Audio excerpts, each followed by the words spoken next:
8 یونی سال 2022 تخمینا ساعت 9:30 راننده автомашین تمغه اوپل استرا حمید و جمیله حکمتوونا سال تولدش 1961 ساکن نویه واسه هنگام حرکت از سمت دهه کدوچی به سمت جماعت شهرک خلبوق از عهده اداره واسطه نقلیات نبر اومده پیادهگرد نابالغ محمد جان رجب علی سال تولدش 2006 ساکن نویه مذکور را پخش نموده است. در نتیجه نابالغ محمد جان رجب علی جراحت وزن جسمانی برداشته در جای حادثه به هلاکت رسیده است. از روی این حادثه تحقیقات ادامه دارد.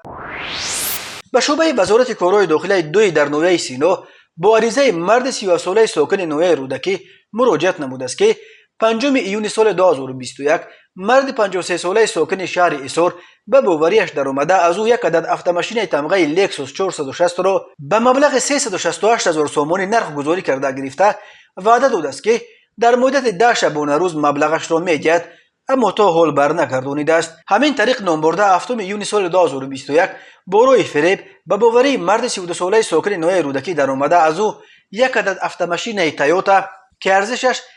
140,000 سومانی را تشکیل می‌دهد گرفته فروخته مبلغش را به منفعت شخصیش صرف نموده است. از روی این حادثه ها تفتیشات ادامه دارد.